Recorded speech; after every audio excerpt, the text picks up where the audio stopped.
Ahmedabad municipal corporation के चुनाव इन दिनों पूरे जोर शोर से चल रहे हैं। शहर के अलग अलग वार्ड में सभी राजनीतिक दलों के उम्मीदवार सक्रिय रूप से प्रचार में जुटे हुए हैं और जनता तक अपनी बात पहुंचाने की कोशिश कर रहे हैं। इसी बीच मक्तमपुर वार्ड से कांग्रेस पार्टी ने नूरजहां दीवान को अपना उम्मीदवार बनाया है। नूरजहां दीवान का नाम क्षेत्र में किसी पहचान का मोहताज नहीं है। वह लंबे समय से लोक सेवा से जुड़ी रही हैं और अपने काम के चलते लोगों के बीच एक मजबूत छवि बना चुकी हैं। नूरजहां दीवान खास तौर पर महिलाओं के अधिकारों के लिए आवाज़ उठाने के लिए जानी जाती हैं। उन्होंने हमेशा महिलाओं से जुड़े मुद्दों पर खुलकर अपनी बात रखी है और उनके हक की लड़ाई में आगे रही हैं। इसके अलावा मुस्लिम समाज से जुड़े अहम मुद्दों जैसे 3 तलाक, यूनिफॉर्म सिविल कोड (यूसीसी) और वक्फ बी पर भी वह सक्रिय रूप से विरोध और आंदोलनों में भाग लेती रही हैं। कांग्रेस पार्टी ने हमेशा खुद को आम जनता की आवाज़ बताने की कोशिश की है, जो सड़क से लेकर कोर्ट तक लोगों के अधिकारों के लिए लड़ती है। ऐसे में नूरजहां दीवान को मक्तमपुर वार्ड से टिकट देना उनकी इसी संघर्षशील छवि और समाज सेवा को सम्मान देने के रूप में देखा जा रहा है। गौरतलब है कि कुछ समय पहले हमने नूरजहां दीवान पर एक विस्तृत वीडियो स्टोरी भी बनाई थी, जिसमें उनकी पूरी जिंदगी, संघर्ष और सामाजिक कार्यों को दर्शाया गया था। इस वीडियो के जरिए लोगों को उनके व्यक्तित्व और काम को करीब से जानने का मौका मिला। अब देखना ये होगा कि मक्तमपुर वार्ड की जनता नूरजहां दीवान के कार्यों और उनकी छवि को वोट में कितना बदलती है। चुनावी मुकाबला दिलचस्प होता जा रहा है और सभी की नज़रें इस वार्ड पर टिकी हुई हैं। मुस्लिम ऑफ गुजरात में आपका स्वागत है। बात करेंगे हम आज उस महिला की जिस महिला ने जो है मजलूम पीड़ितों के लिए आवाज़ें उठाई है, ह्यूमन राइट्स के लिए लड़ी है और जो है 2002 के दंगों में भी लोगों की आवाज़ बनकर उतरी है। उसके बाद जो अगर कोविड की बात करें तो कोविड-19 में भी जो है इस महिला ने हिंदू मुस्लिम तमाम के लिए काम किया है, जाति धर्म को देखे बिना। उसके बाद की अगर हम बात करें NRC NPR में भी ये महिलाएं जो है लोगों की आवाज़ बनकर खड़ी रही। आइए हम सीधा उन महिला से बात करेंगे कि क्या कुछ हकीकत है और किस तरह से इन्होंने जो अपनी कारकिर्दी में लोगों के लिए आवाज़ बनी, लोगों की आवाज़ उठाई।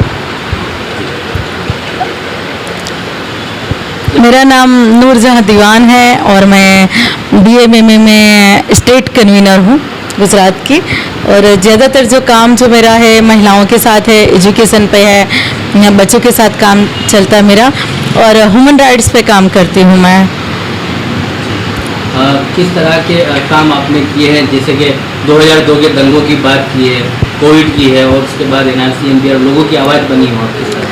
देखिए, पहले तो मैं स्कूल में टीचर थी, साइंस स्कूल में बच्चों को पढ़ाती थी, मगर 2002 का जो दंगा देखा और उस दंगे के दौरान जो लोग कैंपों में रह रहे थे उनके जो हालात देखे, कैंपों में रहने वालों के बच्चे, महिलाएं जिनकी परिस्थिति बहुत ख़राब थी, दंगा पीड़ित थे, जिनके घर जल गए थे या जिनके घर के कोई न कोई गुजर गए थे, तो ऐसे लोगों को देख के मुझे भी ऐसा लगा कि मैं भी इनके साथ काम करूं और वो स्कूल की जॉब मैंने छोड़ दी और मैंने कैंपों में काम करना शुरू किया। कैंपों में इतना काम करती थी, मेरी 6 महीने की बच्ची थी, उसको लेके मेरी फ्रेंड नसीम है, उसके थ्रू मैं कैंप में गई और वहाँ पे फिर हमने अमन समुदाय एक संस्था थी, उसके साथ हमने काम करना शुरू किया। तो जो पीड़ित महिलाएं थी उनको हॉस्पिटल ले जाना, उनको कंपल्सेशन दिलाना, उनकी FIR करवाना, उनके मकान जो जले थे उनका सर्वे करवाना और सबसे बड़ा काम वो था कि जो बच्चे माइग्रेट होके आए थे अलग जगह से, जो कैंपों में रह रहे थे, जिनके घर जल गए थे, ऐसे बच्चों का एडमिशन कराया, काफ़ी लड़कियों का भी एडमिशन कराया। इसके बावजूद जिनके घर बार जल गए थे तो उनको अलग अलग संस्थाओं से, अलग अलग जो पैसे वाले लोग थे उनसे बात करके उनके घर में राशन की किट दिलवाना, फिर बर्तन वगैरह दिलाना, वो काफ़ी हमने काम किया। अमन समुदाय और अनहद वो सारी संस्थाओं से मिलके, जन विकास से मिलके आगे हमने पीस का काम बहुत किया, क्योंकि उस टाइम पे दंगे का माहौल था और पूरे गुजरात में एक नफरत की राजनीति खेली जा रही थी। तो कैसे दोनों कम्युनिटी को एक करना, तो हम लोग गुप्ता नगर में हमारा एक ऑफिस था, एक नरोड़ा पाटिया में ऑफिस था, तो वहाँ पे हम हिंदू मुस्लिम दोनों कम्युनिटी के बच्चों को पढ़ाते थे, दोनों कम्युनिटी के बच्चे आते थे वहाँ पे। बच्चों के अलावा फिर उनकी जो मदर्स थी उनको बुलाते थे, तो वहाँ पे हम सिलाई क्लास चलाते थे, हैंडवर्क का काम करते थे। स्टार्टिंग में वो महिलाएं अलग अलग बैठती थी, हिंदू महिलाएं अलग, मुस्लिम महिला, पर धीरे धीरे उनको हम गेम के जरिए नज़दीक लाए और वो जो एरिया में हमने कौमी एकता का माहौल पैदा किया, पीस का माहौल पैदा किया।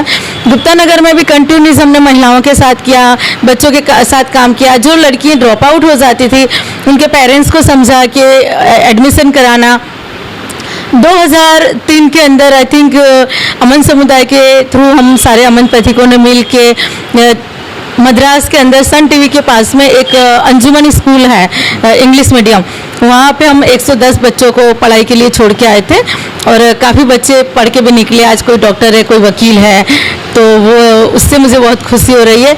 ऐसे ही 250 बच्चे हमने अनहद के थ्रू रख के आए थे हम लोग नूर हॉस्टल में नडियाद में, लड़कियां और लड़के। तो वो बच्चे भी काफ़ी पढ़ लिख के आगे निकल आए। जमात इस्लामी के थ्रू हमने हैदराबाद में मैक्सको में बच्चे रखे थे और केरला में कुछ बच्चे रखे थे हमने कालीकट में। फिर महाराष्ट्र के अंदर रायगढ़ के अंदर बीना बेन और हमने मिलके कुछ पढ़ाई के लिए बच्चे, यानी एजुकेशन में हमने बहुत काम किया। करीबन टोटल मेरा खुद का मानना है मैंने 500 बच्चों को हॉस्टल में रखा और वो बच्चे पढ़ के आए। ऐसे ही हमने अमन बिरादरी के थ्रू 16 लड़कियों को हमदर्द पब्लिक स्कूल में रखा था, फिर हैप्पी होम में रखा था दिल्ली में। तो दिल्ली में भी काफ़ी 15-20 बच्चे पढ़ के आए और आज वो लड़कियां कहीं से कहीं पहुंची हुई है। तो एजुकेशन पे काफ़ी काम हुआ। पीस को लेके हमने पूरे गुजरात में काम किया था, अनहद को लेके शबनम हाशमी के साथ, हिंदू मुस्लिम कौमी एकता को लेके, हिंदू लड़के लड़कियां, मुस्लिम लड़के लड़कियां, उनको ट्रेनिंग देनी पीस को लेके। अलग अलग लोग आते थे, रामपुरियानी जैसे बड़े बड़े लोग आते थे और वो बच्चों को इतिहास बताते थे, कौमी एकता के बारे में बात करते थे। तो वो काम किया है। डेमोक्रेसी को हिंदुस्तान में कैसे बचाना, वो अनहद के थ्रू मैंने बहुत अच्छे से सीखा है, क्योंकि हम लोग तो पूरा कोरी स्लेट जैसे थे, मगर जैसे जैसे शांति को लेके, कौमी एकता को लेके, भाईचारे को लेके हमको ट्रेनिंग दी जाती थी। एक्शन एड में जो अमर सर थे, सुप्रिया दीदी थे, जकिया बहन, बीना बहन, फिर इधर शबनम हाशमी, गगन सेट्टी, तिस्ता जी, वो सारे लोगों के थ्रू हमने बहुत अच्छे से पीस को लेके काम किया, डेमोक्रेसी को बचाने का। और मैंने महिलाओं के साथ बहुत काम किया है। भारतीय मुस्लिम महिला एक मुस्लिम महिलाओं का एक नेशनल लेवल पे मूवमेंट है, तो उसमें मैं स्टेट कन्वीनर थी और पूरे गुजरात में मुस्लिम महिलाओं को ट्रेनिंग देना, इस्लाम के बारे में बताना, तलाक, इद्दत, महर के बारे में बताना, वो सारी अच्छे से काम किया है। जो महिलाओं को तलाक हो जाती है या जो घर बैठ जाती है महिलाएं, तो सरिया अदालत भी चलाई हमने 5 साल तक जुहापुरा के अंदर। और वहाँ पे लड़कियाँ रोती रोती आती थी अपने बच्चों को लेके और हंस के उनके पति का हाथ पकड़ के हमारे सेंटर से जाती थी, क्योंकि जो महिलाएं घर बैठ जाती थी उनके शौहर को बुलाना, उनकी फैमिली को बुलाना, और हमने कॉम्प्रोमाइज़ वाला काम किया है, तो वो काम हमारा काफ़ी अच्छा चला। उसके अलावा भी मैंने कांग्रेस में भी कुछ काम किया था। 2012 में मैं माइनॉरिटी सेल की स्टेट प्रेसिडेंट थी, तो पूरे गुजरात में मुस्लिम महिलाओं का संगठन बनाया है मैंने, कच्छ, जूनागढ़, जामनगर, राजकोट, और हर जगह पे मुस्लिम महिलाएं लीडर बन के खड़ी हुई है। आप सूरत में जाइए, रुखसाना है, कच्छ में जाइए, करीमा है, जूनागढ़ में रेहाना है, पेथापुर में सेनाज है, हिम्मतनगर में यास्मीन मकसूदा है। ऐसे हर जगह हमारी बहनें मिलेगी। आप बोलोगे कि भाई हमको जूनागढ़ में मीटिंग कर रही है, तो हम यहाँ बैठे बैठे आपको 200-500 बहनों की मीटिंगें हो जाएगी। इतना बड़ा संगठन है हमारा और अच्छे से बहनें काम भी करती है। और मकसद तो मेरा एक ही था कि एक नूरजहां कल उठ के मर जाए तो काम रुकना नहीं चाहिए। पूरे गुजरात में ऐसी हज़ारों नूरजहां तैयार होके आए ताकि वो काम मुसलमान बहनों का करती रहे, हिंदू बहनों का करती रहे, और कौमी एकता पे वो काम करती रहे, पीस पे काम करती रहे। नफरत की जो राजनीति है उससे लोग बाहर आए। तो आज की तारीख में भी आप बोलो वहाँ पे मीटिंग हो सकती है पूरे गुजरात में।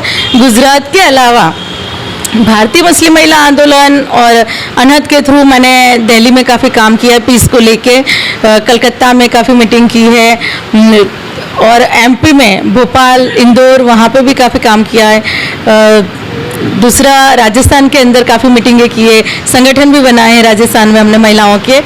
तो जब सोचती हूँ तो ऐसा लगता है कि है मैं इतना सारा काम किया, और ये 25-30 साल जो ज़िंदगी के मैंने लोगों के लिए दिए हैं, कभी पलट के मेरे घर को देखा ही नहीं है मैंने। मेरे बच्चे पढ़े, मेरी बेटी को हॉस्टल में रख दिया मैंने, और हॉस्टल में रखने की वजह वही थी क्योंकि बेटी छोटी थी, उसको रखने में बहुत प्रॉब्लम होता था, संभलने में। तो करीबन वो 4 साल की बच्ची थी और मैंने उसको हॉस्टल में रख दिया था।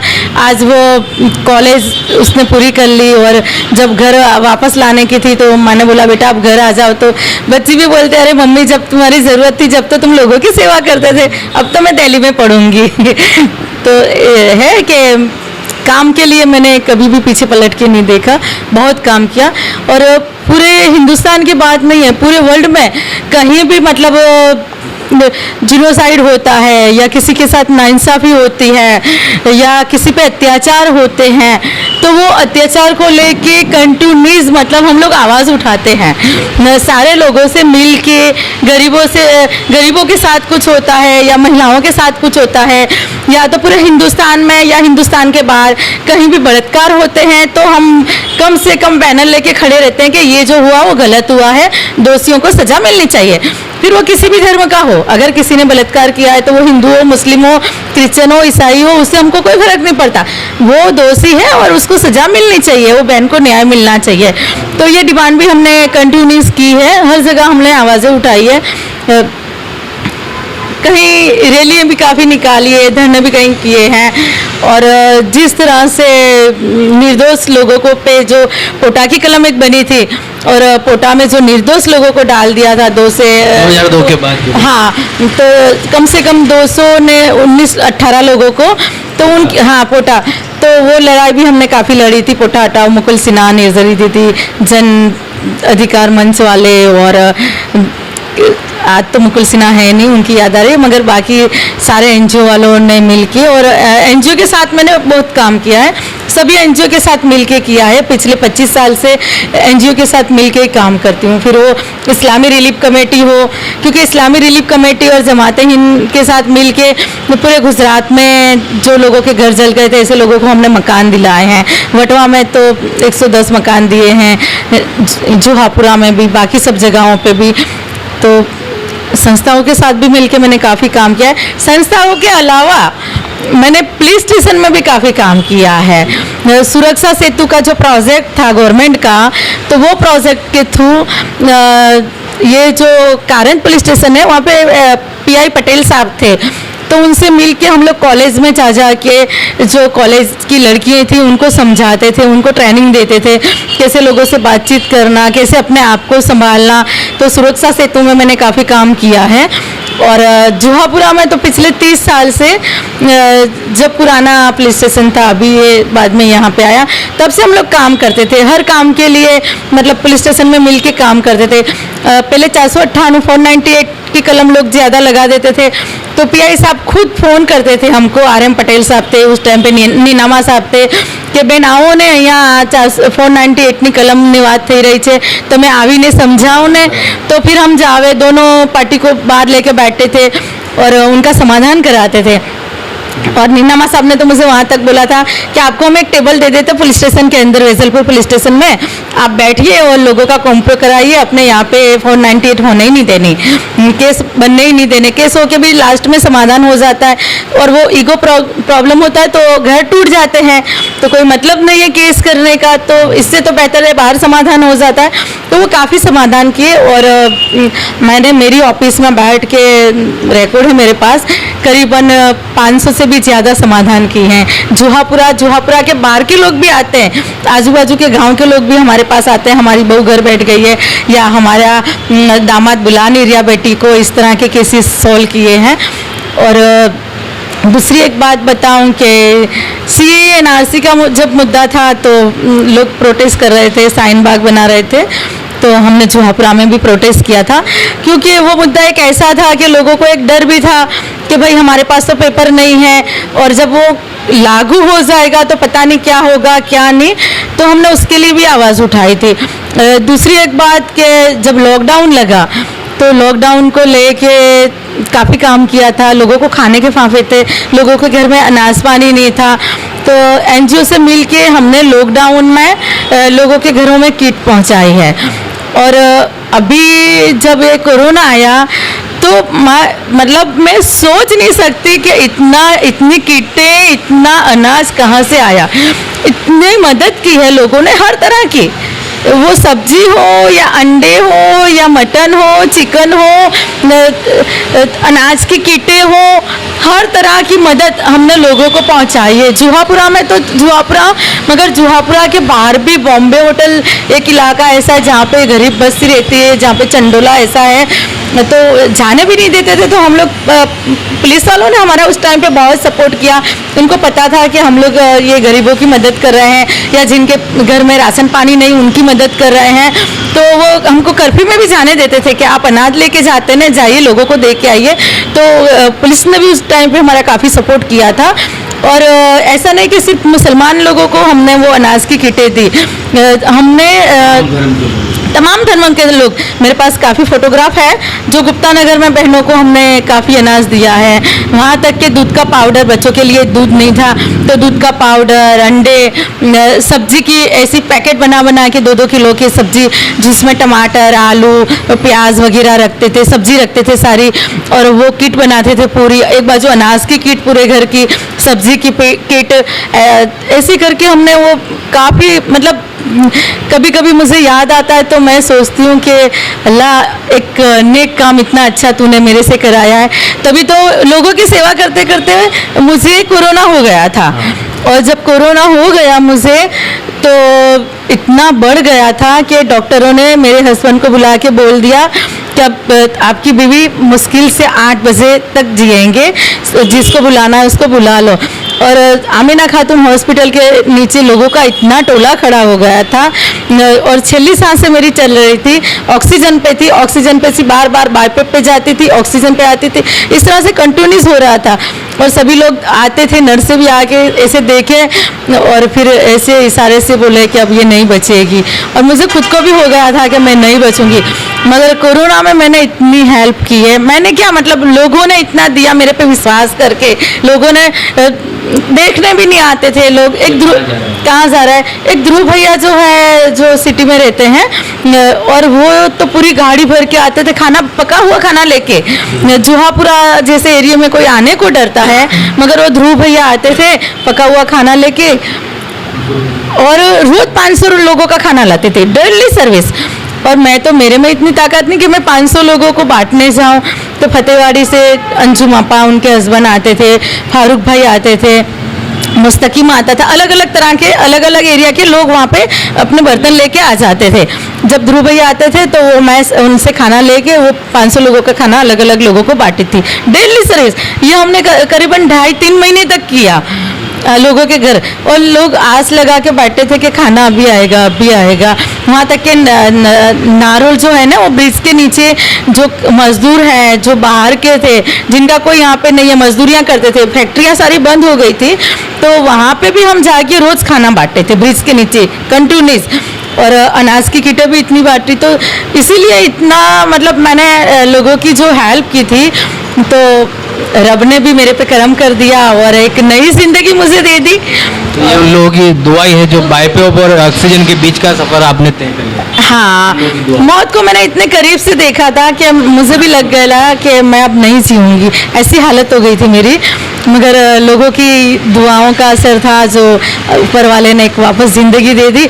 और जब ज़िंदगी उसने वापस दी तो मैंने यही सोचा था कि अब मैं अगर बच गई ना तो मैं लोगों का काम ही करूँगी। और अभी भी आप देख रहे हैं ये पार्लर जो है, तो फतेहवाड़ी के कैनाल के उस पार की जो बस्ती है, वहाँ पे महिलाएं बहुत गरीब है, बहुत सारा नो सेंस चलता है।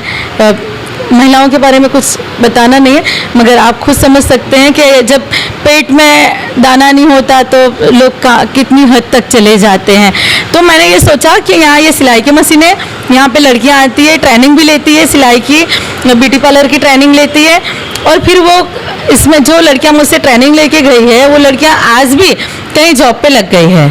और जो महिलाएं यहाँ पे सिलाई सीख के गई है ना, वो खुद रेडीमेड भी सी रही है और ड्रेस भी सी रही है और अपना गुजारा कर रही है।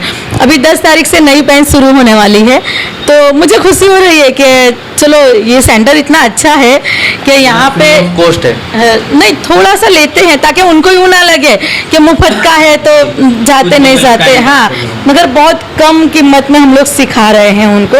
यही ब्यूटी पार्लर के कोर्स के करीबन आप देखोगे तो 50,000 फी है हाँ। 50,000 ब्यूटी पार्लर की, और मेरे यहाँ पे सिर्फ 3,000 3 महीने का कोर्स है, और पूरे कोर्स के 3,000 में लड़कियाँ आराम से सीख के जा रही है और अपनी रोजगारी कर रही है। तो एक खुशी की बात है। और ये काउंसलिंग सेंटर भी है, यहाँ पे जो हस्बैंड अपनी बीवी को निकाल देता है या तो जो बीवी रिसा के चली जाती है, तो ऐसे लोग यहाँ पे काफ़ी आते हैं। वो केसेस मेरे पास 5 से 1 हुए हैं अभी तक के, तो उनका हम बैठ के, मेरी सारी फ्रेंड बैठ के हम काउंसलिंग करते हैं, उनके घर बसाते हैं तलाक नहीं होने देते। तो ये सब कुछ प्रेरणा नूरजहां दीवान में कब से आई, कहाँ से आई? आपके परिवार से कोई इस सिलसिले से चल रहा था जो लोगों की खिदमत करता हुआ आया? ये प्रेरणा आपको कहाँ से? देखिए, मेरे पापा थे ना, तो उनकी एक आदत थी कि वो लोगों की हमेशा काम करते थे। और यहाँ पे भी मेरे जेठ जो गुजर गए, अख्तर दीवान नाम था, प्रोफेसर थे, वो भी करते थे, मेरे देवर भी करते थे, मेरे हस्बैंड भी करते हैं, मगर मेरी फ्रेंड भी सब करती थी। तो और ख़ास करके 2002 का जो दंगा देखा और पीड़ितों को मैंने कैंपों में देखा, तब से मेरा एकदम दिल पलट गया कि मुझे अब लोगों के लिए ही काम करना है, और आगे भी मैं लोगों के लिए ही करूँगी। और मैं ख़ास करके शबनम हाशमी, जाकिया जौहर, बीना जाधव, उन लोग से, तिस्सा से तलवार, उन लोग से सीखी हूँ लोगों का काम करना, और मेरे में हिम्मत भी इतनी आई उन लोग से, और मेरे लिए वो एकदम आइडियल है, प्रेरणा रूप है। तो इस नफरती भरे माहौल में लोगों को क्या मैसेज देना चाहोगे? हिंदू मुस्लिम तमाम के लिए आप खड़ी रही एक मुस्लिम लेडी होने के नाते, इस नफरती भरी माहौल में लोगों को क्या मैसेज दोगे? देखिए, हम तो लोगों को कंटिन्यूस मैसेज देते हैं। अनहद के थ्रू हमने बातें अमन की, बाकी एनजीओ और अनहद सब ने मिल के पूरे हिंदुस्तान में एक कौमी एकता का माहौल बना रहे, तो एक हमने कारवां निकाला था। और वो सवाल मैं अभी लेने वाला ही था आपसे कि आप लोगों ने अभी कुछ एक काम किया है लोगों के घर घर। हाँ, वो कारवां निकाला था। फिर उसके बाद भी अभी ये 15 अगस्त को हमने एक कैंपेन चलाया था, मेरे घर आके तो देखो, अनहद के थ्रू, और वो बहुत अच्छा सक्सेसफुल रहा कि जो हिंदू बहनें कभी मुसलमान बहनों के घर नहीं गई, उनको हम लोग मुस्लिम बहनों के वहाँ लेके आए थे। जो मुस्लिम बहनें डरती थी हिंदू बहनों के घर नहीं गए, उनको हम वहाँ पे ले गए थे।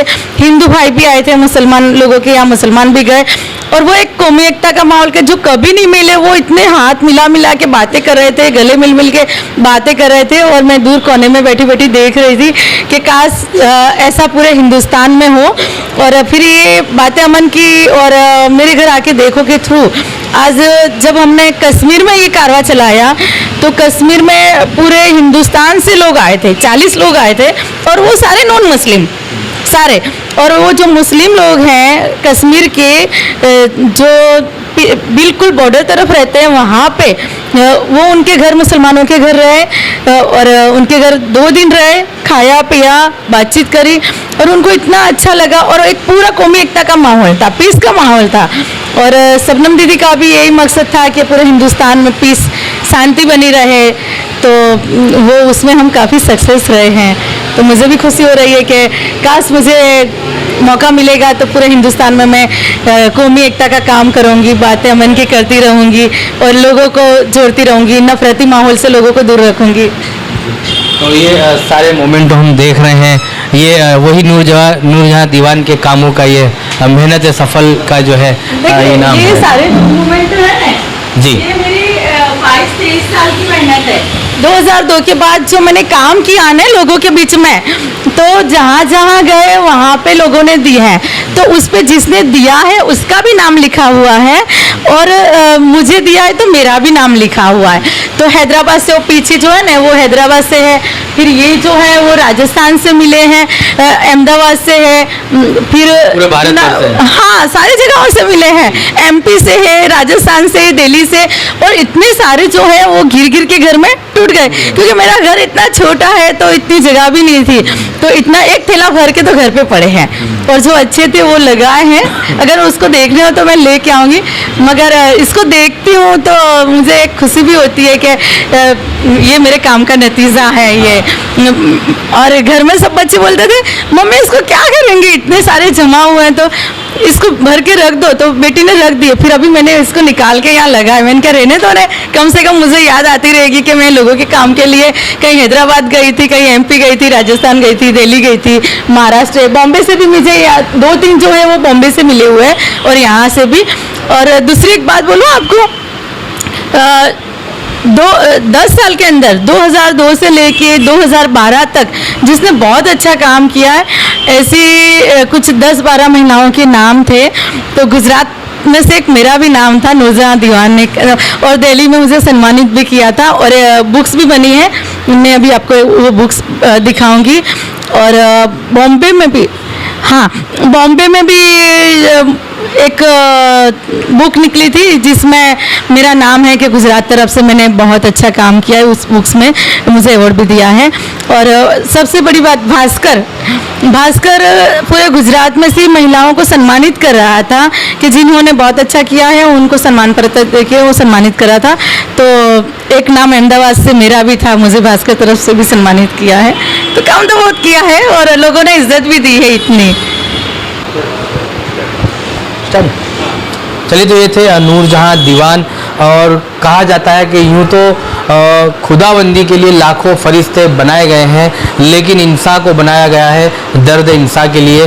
तो ऐसी ही मिसाल जो है नूरजहां दीवान को देखकर याद आती है कि इंसानों का दर्द बनकर खुदा ने जो है इनको इस धरती पर उतारा है कि जो खुद लोगों के लिए इतना काम करती है, खुद का घर इतना छोटा, बच्चों को हॉस्टल में रखना, पति के साथ जो है साथ कितना एक मेल मिलाप करना, उनके साथ उनकी बातों को एक दूसरे को समझकर चलना, परिवार के साथ जो है समय छोड़कर बच्चों का और लोगों के साथ समय बिताना, ये तमाम बातें साइड पर रखकर लोगों के काम के लिए निकलती हैं।